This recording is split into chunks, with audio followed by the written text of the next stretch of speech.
Assalamualaikum warahmatullahi wabarakatuh. Di sini saya ingin mempresentasikan tugas data struktur algoritma di proyek akhir dengan dosen yang diampu oleh Miss Anin. Perkenalkan, nama saya Muhammad Balkis Sabil Effendi. Perkenalkan, nama saya Muhammad Farid Darmawan. Perkenalkan, nama saya Abdul Samarullah. Di sini saya akan menjelaskan proyek akhir di mata kuliah data struktur algoritma. Di nomor 1 saya ingin menjelaskan soalnya itu adalah buatlah flowchart dan program dalam kode blocks dan tampilkan juga hasil running program input output sederhana untuk menghitung luas bangun geometri. Itu ada bujur sangkar, segitiga, lingkaran, persegi, trapesium, dan lain-lain. Pilih 3 bangun saja. Kemudian jelaskan alur flowchart, program dan output program kalian pada video. Pada kali ini saya ingin menjelaskan di jawaban nomor 1. Di jawaban nomor 1 ini saya sudah buat program dan saya akan menjelaskan yang pertama itu ada konstanta PI dalam program ini, yaitu dan ada juga define PI 3.104.159. Yang kedua tuh ada input nama. Input nama itu ada program meminta pengguna untuk memasukkan nama mereka. Itu ada pilihan bentuk geometri. Pengguna diberikan pilihan untuk menghitung luas dari 3 jenis bentuk geometri. Yaitu ada pilihan pertama ada bujur sangkar, di pilihan kedua ada segitiga, dan di pilihan ketiga ini ada lingkaran. Dan perhitungan luas, bujur sangkar meminta panjang sisi dan menghitung luas sebagai sisi kali sisi. Dan di segitiga ini meminta alas dan tinggi, kemudian menghitung luas sebagai alas kali tinggi bagi 2. Di lingkaran ini itu dia meminta jari-jari dan menghitung luas sebagai BI kali jari-jari.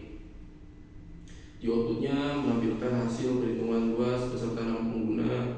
Jika pilihan tidak valid, program cetak pesan pilihan tidak valid. Dan di alur program ini itu meminta nama pengguna, meminta pengguna untuk memilih bentuk geometri berdasarkan pilihan program, meminta input yang sesuai dan menghitung luasnya, dan menampilkan hasil perhitungan atau pesan kesalahan jika pilihan tidak valid. Dan di sini sudah ada output dari ketiga bentuk geometri, ada bujur sangkar, segitiga, dan lingkaran. Di output bujur sangkar ini sebagai pilihan pertama, bujur sangkar, program meminta input panjang sisi, menghitung luas bujur menggunakan rumus sisi kali sisi, dan menampilkan hasil luas.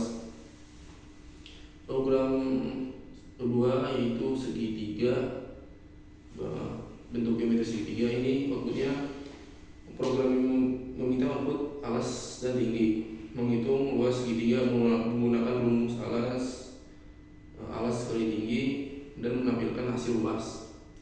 Di output lingkaran ini outputnya itu meminta input jari-jari, menghitung luas lingkaran menggunakan rumus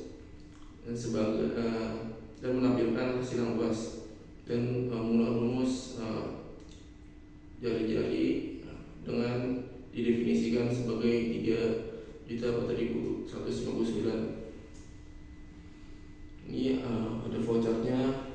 Untuk flowchartnya dari 3 bentuk geometri, ada bujur sangkar, segitiga, dan lingkaran.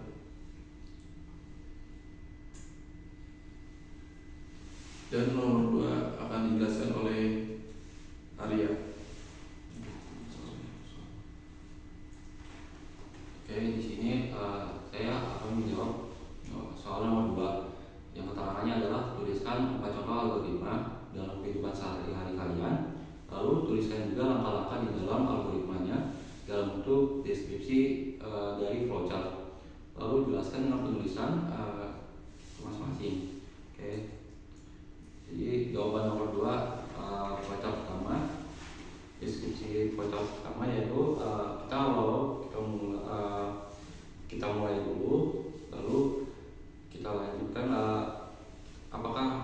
hujan, jika hujan, proses awal memeriksa apakah hujan atau tidak. Jika tidak hujan, lanjut ke langkah-langkah tidak perlu membawa payung. Jika hujan, lanjut ke langkah berikutnya. Lalu kita cari payung terlebih dahulu. Lalu kita proses mencari di dalam kerjanya, proses mencari payung dimulai. Lalu apakah payung ditemukan? Di sini terdapat keputusan untuk memeriksa apakah payung ditemukan. Jika tidak ditemukan, proses tetap berakhir tanpa membawa payung. Oke, lalu di sini kita membawa payung. Maka payung yang dibawa untuk digunakan saat hujan. Proses berakhir. Oke, lanjut ke flowchart kedua. Di sini flowchart mengenai membuat susu. Di sini kita siapkan susu, gelas, es batu dan air hangat. Lalu kita masukkan susu pada gelas. Lalu kita tuangkan susu ke dalam gelas itu dan masukkan air hangat pada gelas. Di dalam kerjanya itu kita tambahkan air hangat ke dalam gelas yang sudah berisi susu. Lalu kita aduk hingga tercampur secara merata. Kita campur susunya dan air hangatnya hingga tercampur dengan baik. Lalu apakah dingin? Jika belum dingin, lanjutkan ke langkah berikutnya. Jika sudah dingin, kita bisa langsung ke langkah susu siap dinikmati. Kita akan masukkan es batu untuk menambahkan es batu ke dalam gelas jika campuran belum dingin. Lalu susu sudah siap dinikmati dan campuran susu sudah siap untuk diminum. Lalu proses sudah berakhir. Selanjutnya proses mencuci pakaian. Di sini proses mencuci kita awali dengan mulai dulu terlebih dahulu, lalu kita proses mencuci pakaian dimulai. Kita masukkan pakaian kotor, lalu kumpulkan pakaian kotor yang ingin dicuci. Terus kita cuci pakaian kotor dan yang kotor dan bau. Proses pencucian dimulai yang melibatkan langkah-langkah seperti menambahkan air, menambahkan deterjen. Lalu kita lanjut mencuci pakaian secara manual atau menggunakan mesin cuci. Lalu keputusan apakah pakaian kita sudah harum. Lalu kita jika sudah selesai pencucian periksa apakah pakaian sudah bersih dan harum. Jika belum harum, ulangi proses pencucian karena pakaian belum bersih atau harum. Jika sudah harum, proses pencucian selesai. Maka proses berakhir sudah selesai. Selanjutnya flowchart memasak mie. Di sini kita awali dengan proses mulai terlebih dahulu. Lalu kita siapkan panci, kompor, air, sendok, mangkok, dan mie instan. Lalu kita masukkan input air ke dalam panci dan kita hidupkan kompor. Lalu kita nyalakan kompor untuk memanaskan air. Lalu kita letakkan panci di atas kompor. Letakkan panci yang berisi air di atas kompor tersebut yang menyala. Lalu kita tunggu sampai mendidih. Tunggu hingga air dalam pancinya itu mendidih dan jika air mendidih, periksa apakah air sudah mendidih. Jika belum mendidih, kembali ke langkah menunggu.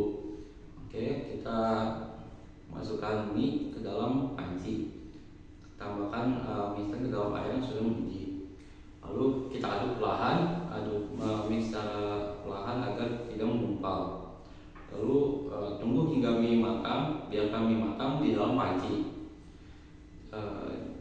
Jika mie sudah matang, kita bisa lanjut ke langkah berikutnya. Jika mie-nya belum matang, maka kembali ke langkah menunggu. Lalu sudah matikan kompor. Matikan kompor jika sudah matang. Lalu masukkan mie ke dalam piring. Pindahkan mie yang sudah matang ke dalam piring atau mangkok yang berisi bumbu. Dan bumbu dan mie sudah diaduk secara merata. Jika belum merata, kembali ke langkah mengaduk. Jika sudah merata, lanjut ke langkah berikutnya. Lalu hidangan mie sudah siap untuk dinikmati. Proses berakhir.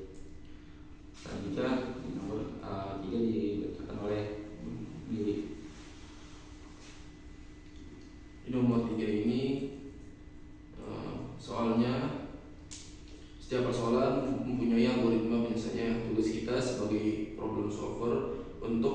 mendeskripsikan langkah-langkah penyelesaian. Mari kita bahas 3 buah contoh persoalan sederhana di bawah ini. Bagaimana algoritma untuk menyelesaikannya? Terdapat 2 buah gelas A dan gelas B yang berisi larutan berwarna. Gelas A berisi larutan merah dan gelas B berisi larutan biru. Volume air di dalam kedua gelas sama banyaknya. Bagaimana cara mempertukarkan isi kedua gelas tersebut sedemikian sehingga nantinya gelas A akan berisi larutan warna biru dan gelas B berisi larutan warna merah. Buatlah deskripsi algoritma penyelesaian dan ilustrasikan dalam bentuk gambar yang jelas. Kemudian jelaskan alur dalam video serta disertai dengan penjelasan yang jelas. Oke, di nomor 3 ini saya akan menjelaskan penjelasannya dulu, yaitu adalah pertama, persiapkan gelas C. Siapkan 1 gelas kosong, itu adalah gelas C, sebagai tempat sementara untuk menampung larutan. Pindahkan isi gelas A ke gelas C dan tuangkan seluruh larutan dari gelas A, itu adalah gelas merah, ke dalam gelas C. Pindahkan isi gelas B ke gelas A. Selanjutnya, tuangkan seluruh larutan dari gelas B, itu adalah gelas biru, ke dalam gelas A. Pindahkan isi gelas C ke gelas B, dan tuangkan seluruh larutan dari gelas merah, itu adalah gelas C, ke dalam gelas B. Setelah langkah-langkah ini dilakukan, gelas A akan berisi larutan biru dan gelas B akan berisi larutan merah. Dan saya akan memberikan gambar dari alur ilustrasi ini. Dan ini adalah gambar-gambarnya, langkah pertama, langkah kedua, langkah ketiga, dan hingga langkah keempat.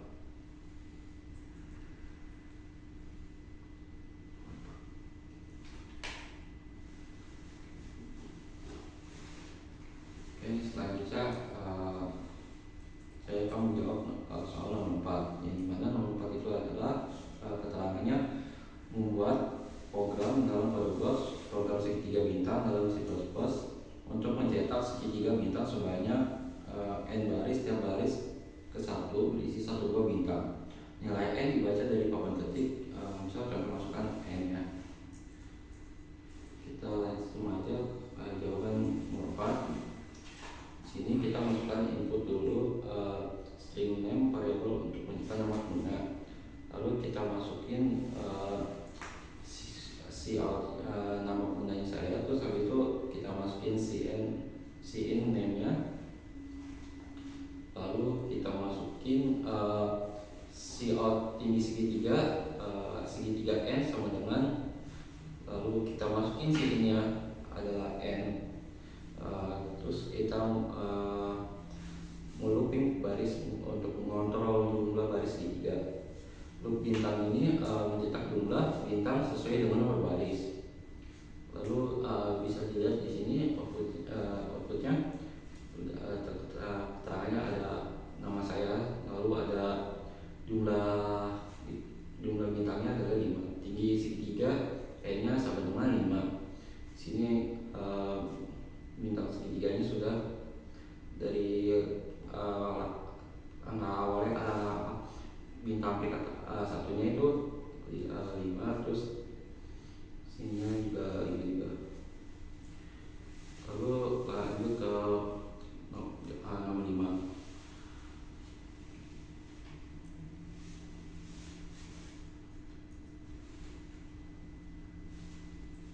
Saya akan menjelaskan kembali pada soal nomor 5. Pada soal nomor 5 ini, buatlah sebuah program dengan C++ dan tampilkan hasil runningnya pada kode blocks yang meminta user untuk memasukkan 2 integer. Selanjutnya program akan menghitung jumlah nilai integer yang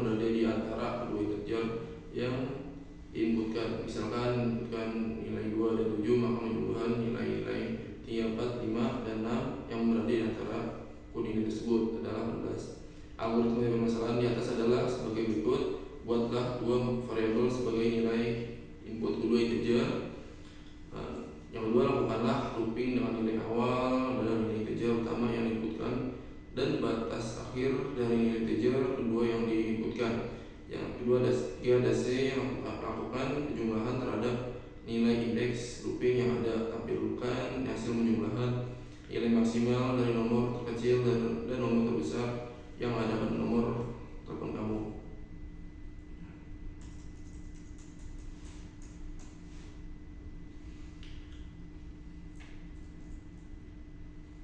Pada nomor 5 di sini saya akan menjelaskan programnya.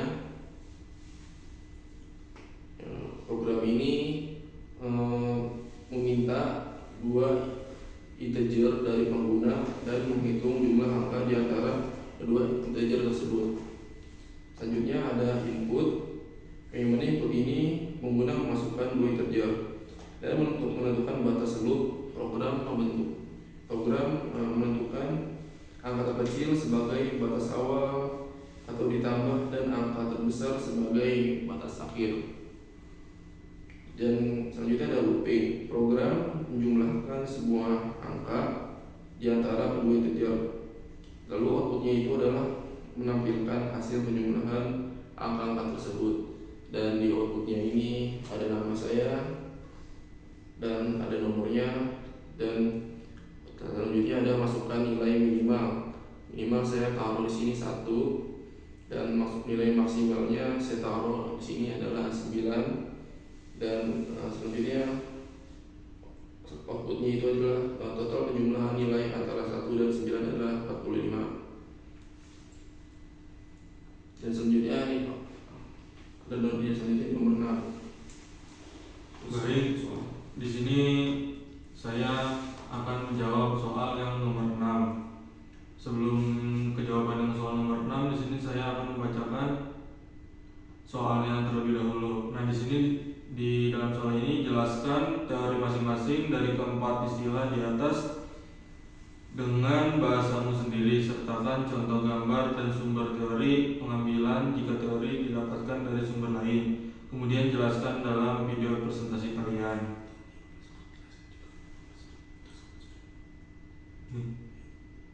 Di sini sebelumnya itu yang sebelum disuruh jelaskan itu ada sorting merupakan teknik untuk menghimpun kembali himpunan objek dengan aturan tertentu. Algoritma yang dikenal dalam metode pengurulan meliputi. Di sini ada 4. Yang satu bubble sort, insertion sort, radix sort, dan counting sort.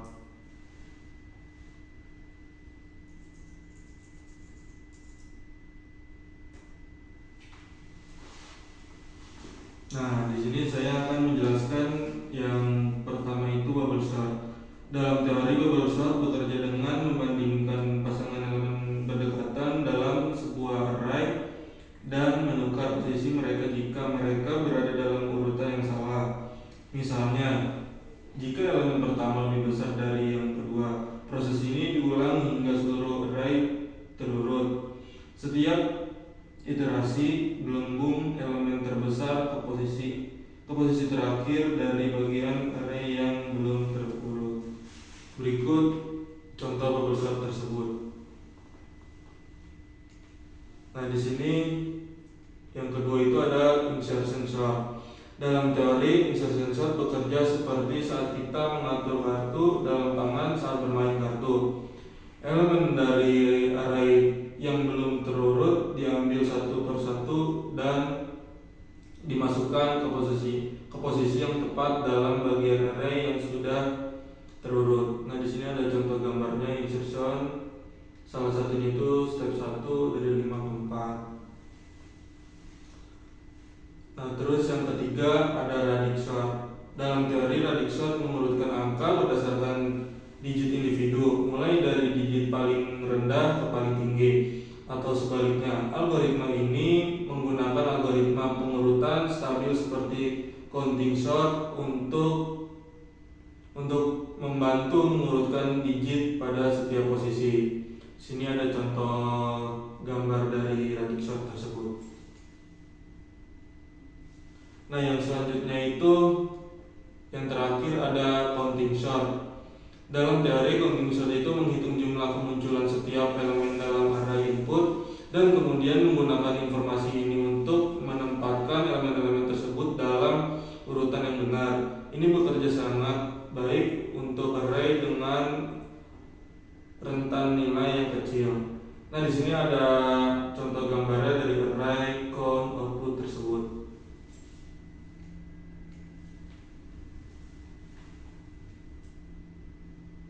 Nah, di sini ada nomor 7 yang akan dijawab oleh Arya. Di sini saya akan menjawab nomor 7. Sebelumnya saya bacakan dulu soal nomor 7 tersebut. Di sini soal nomor 7 itu adalah algoritma searching pencarian merupakan suatu keterampilan penting bagi programmer, yang dimana searching untuk pencarian data atau nilai dengan menggunakan teknik tertentu. Perusahaan-perusahaan besar seperti Google dan Yahoo, algoritma pencarian merupakan suatu yang sangat penting. Contohnya, hanya beberapa detik mesin pencarian search engine dapat menemukan jutaan informasi dan dari kata kuno yang dimasukkan. Lalu di sini ada program algoritma yang sudah tersedia di soalnya. Lalu perintahnya adalah cobalah program di atas pada Google Docs, lalu screenshot hasil uji coba kami. Lalu coba analisa program yang telah kami coba, lalu cobalah ganti data yang ada pada program dengan data nama buah kesukaanmu. Oke, kita langsung saja masuk ke jawaban nomor 7 tersebut. Sini kita menginput fungsi spare search, di mana parameter menerima array string A, lalu panjang array n dan string k yang ingin dicari. Lalu kita lanjut ke tujuan, mencari indeks dari string k dalam array A yang mungkin berisi elemen kosong. Logikanya kita menggunakan binary search dengan modifikasi untuk menangani elemen kosong. Jika elemen tengah atau unitnya adalah string kosong, maka mencari elemen non kosong terdekat di kiri atau di kanan. Lalu jika elemen tengah cocok dengan key, mengembalikan indeks ini. Lalu jika elemen tengah lebih besar dari key, pencarian dilanjutkan di bagian kiri. Jika lebih kecil, pencarian dilanjutkan di bagian kanan. Jika key tidak ditemukan, mengembalikan -1. Lalu fungsi main. Fungsi main ini ada array A berisi kesimpulan string. Lalu ada sorting, array A diurutkan menggunakan sort tutup kurung, dan lalu agar binary search dapat bekerja dengan benar. Lalu ada input penggunaan diminta untuk memasukkan string f yang akan dicari dalam array.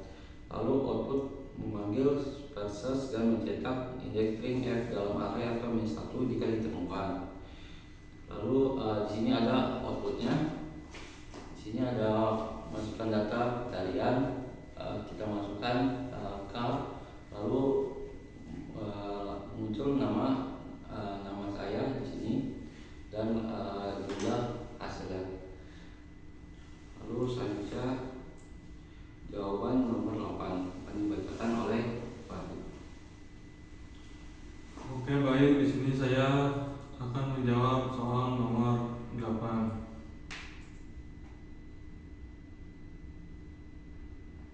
Sebelum lanjut ke jawabannya, di sini saya akan membacakan soalnya terlebih dahulu. Di sini itu adalah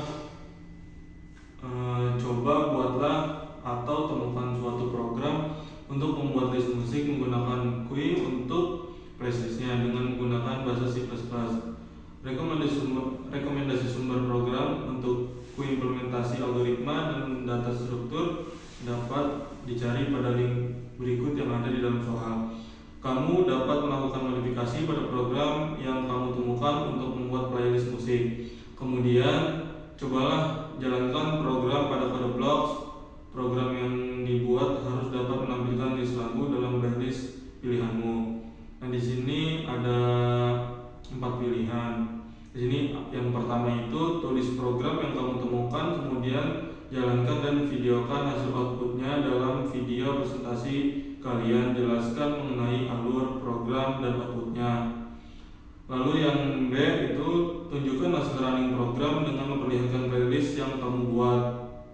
Nama playlist diawali dengan namamu, kemudian nama playlist favoritmu.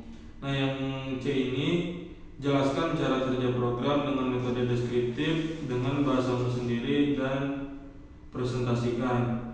Dan yang terakhir yang D itu coba masukkan 5 list lagu kesukaanmu dalam playlist dan namai playlist dengan namamu dan nama playlist favoritmu.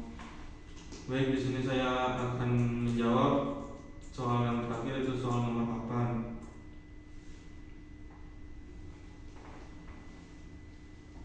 Di sini yang pertama itu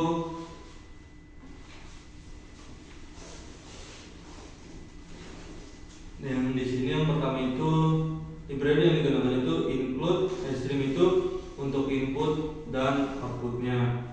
Nah, yang kedua itu adalah include queue itu untuk menggunakan struktur data query tersebut. Nah, yang ketiga itu adalah include terus string itu digunakan untuk menggunakan objek string tersebut. Nah, di sini ada kelas musik playlist. Itu playlist sebuah objek query string untuk menyimpan daftar lagu. Nah, yang selanjutnya itu fungsi add song menambahkan lagu ke dalam playlist dan mencetak pesan bahwa lagu telah ditambah. Dan yang selanjutnya itu fungsi play next. Itu memainkan lagu pertama di playlist dan menghapusnya dari queue jika playlist kosong, mencetak pesan bahwa tidak ada lagu dalam playlist tersebut. Nah, yang selanjutnya itu adalah fungsi show playlist. Nah, itu fungsinya menampilkan semua lagu dalam playlist tanpa mengubah isi playlist tersebut. Nah, di sini adalah fungsi main. Itu yang pertama membuat objek musik playlist bernama my playlist. Dan yang kedua itu meminta input nama pengguna atau username dan nama playlist atau playlist name. Nah, di sini yang ketiga itu menggabungkan nama pengguna dan nama playlist dengan string. Terus yang selanjutnya itu adalah menambahkan beberapa lagu ke playlist menggunakan add song. Nah, yang selanjutnya ini adalah menampilkan playlist menggunakan show playlist. Dan yang terakhir ini memainkan dua lagu pertama itu mengembangkan play name. Nah, di sini ada outputnya dan output ini adalah program. Dari output tersebut itu akan menggunakan program akan mencetak pesan saat lagu ditambahkan, menampilkan daftar lagu yang ada di playlist dan memutar lagu satu persatu sambil menghapusnya dari playlist. Dan itu jawaban dari soal nomor 8. Dan ini input dan outputnya dari soal nomor 8.